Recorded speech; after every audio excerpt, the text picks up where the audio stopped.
G'day guys, how's it going? Alright, so in this video I'm going to go through my one bag easy setup for doing basically your tent and all your sleeping gear. That's all that's housed in that. It's got way more room that I could put other stuff in there. Sometimes I do, sometimes I don't, but basically this is the setup that I always use. Doesn't matter whether I'm on Max or on Harry the Boulevard. That's a DR650. Now I did a video and I had a look, it was actually 8 years ago. I certainly look a whole lot bloody younger. And I wanted to see what was the difference. Now the difference that I have found is very, very little. Anyway, let's go through it and we'll run through it.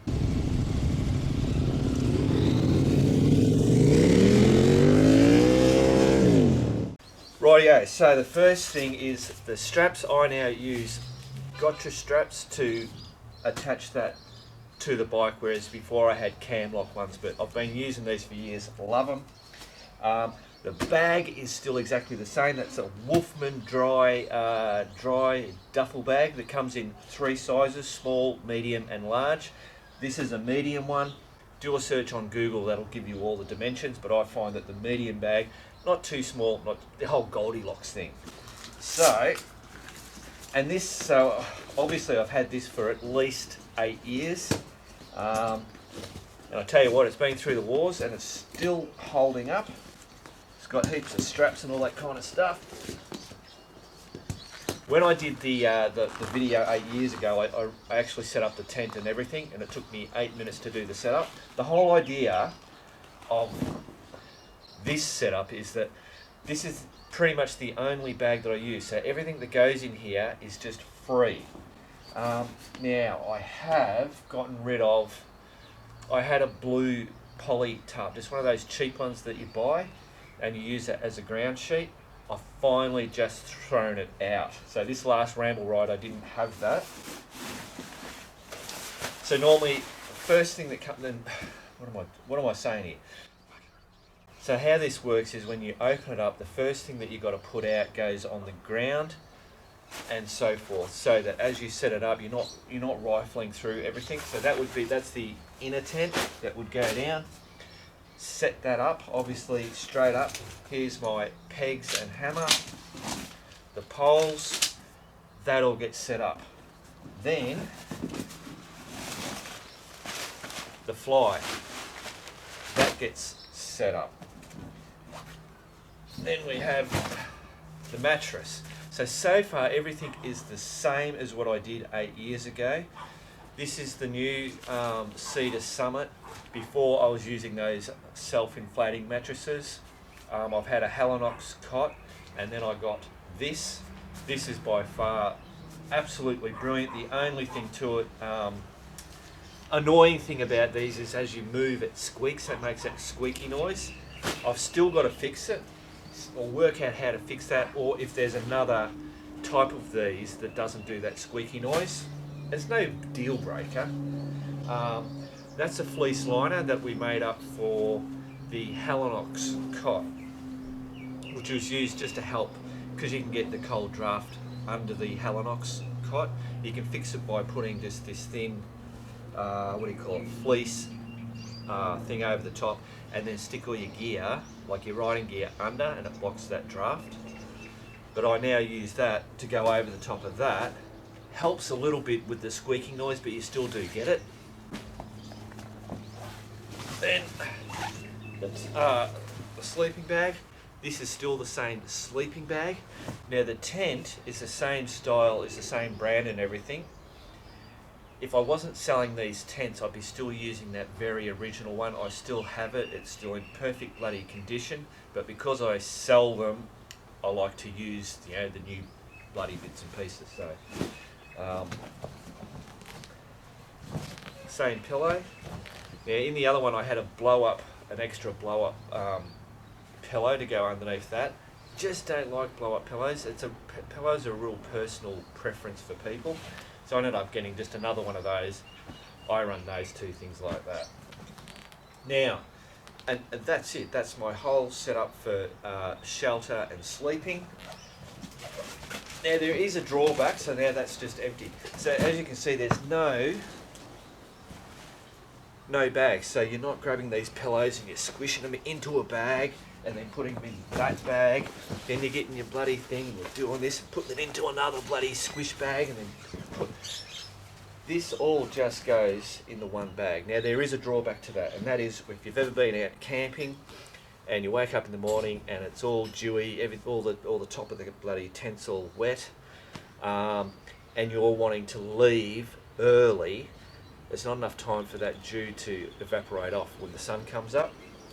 So with this setup, if you put all that in there, the dew that's on the tent, once you seal that up, is going to permeate through everything. I've had it happen. It's not that bad. I mean, normally when you get to the next camp spot, you set up your fire and you can quickly dry them out. But I've added, if in that case I can't clean it up, I've got these Ziploc bags that I can stick the wet stuff in and then whack it in there. Got a couple of those. But what I find normally, I use my little towel. What are they? They're like a chamois type thing, but not a chamois. I normally just give that a wipe down and pretty much you can get rid of all the water. So that's it. So then, when I'm packing up my tent, that out, I then just go the exact reverse when I'm packing up. So obviously, all your clean stuff's not on the ground. It's just going in and out the same way.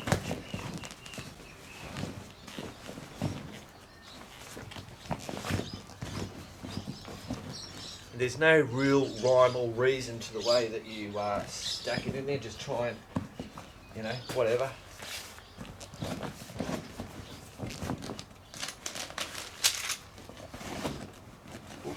Wrong. When I'm folding up my tents, these tents that we sell, there's a certain way I fold them just out of habit, but it doesn't matter if they get all, you're not going to wreck it by just stuffing it in there.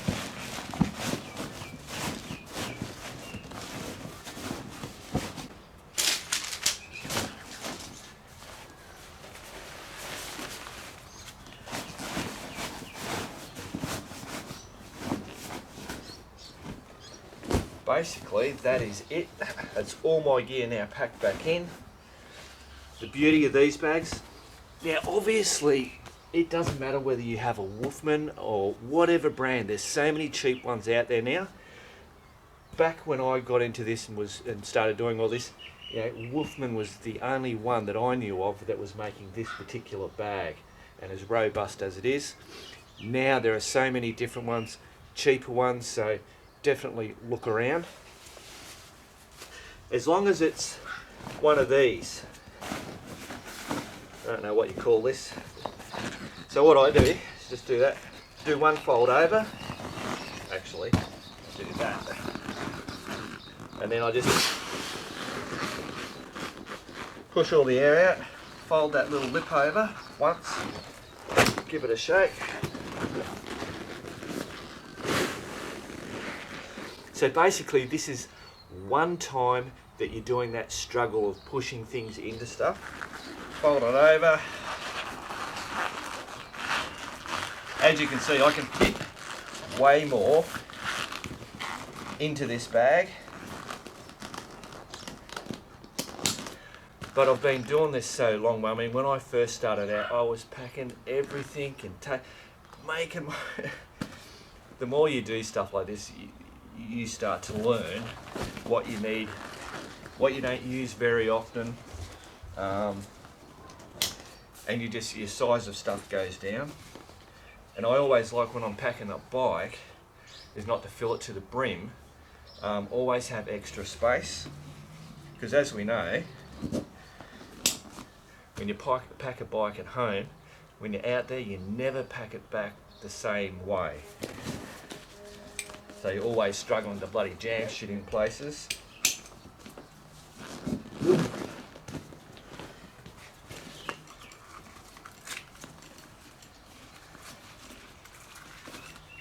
So there you go, guys. That's it. And that just gets put back up there. Looks that way. Whack those straight through there. and that's a bloody done deal. So that's the easy bag setup for just housing your tent and your sleep gear. What's going on, Peaks? Rightio guys, so what I'm going to do, just quickly, I've got Nate going to hold the camera so you can see me doing this, but I'm going to use these gotcha straps, show you how I tie this down on the bike.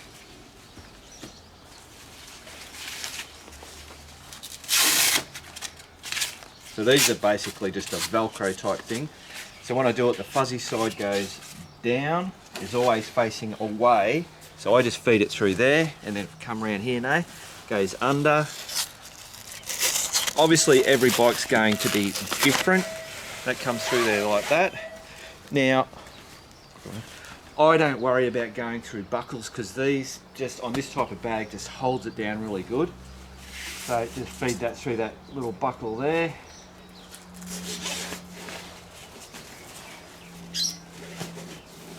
Now these are 2 meters, you can get these in all, 1.5 would most probably be the perfect thing, but I like to have that little bit extra so that if I do pack this up or whatever I'm using, so it doesn't matter that it's too big because you just wrap this around like that, stick it on there, and that is done.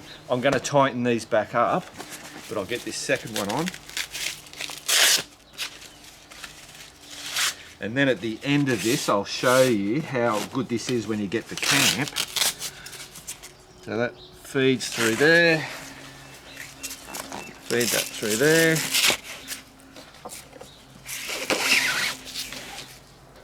Loop it through there. So now I can do the snug down. Now if you just on here, if normally big burly men, we're so used to pulling down on things. When you pull this, make sure if you see that buckle there starting to pull, you're going too far. You don't need to go that far. You can break that buckle. And we just wrap that back around. Boom, and then I come back on this second one, do the same thing, like that,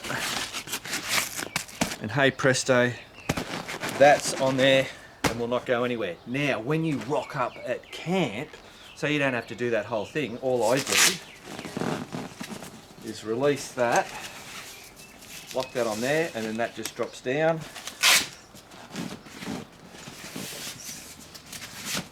Drop down, and then you can grab your bag. But then when you pack it up, it's a matter of just whacking it on there, bringing that back over, tighten it back down, and that's basically it. Simple as. That's the way I like it. So there you go, guys. That's it. That's my simple bag bloody setup. Hope you enjoyed it.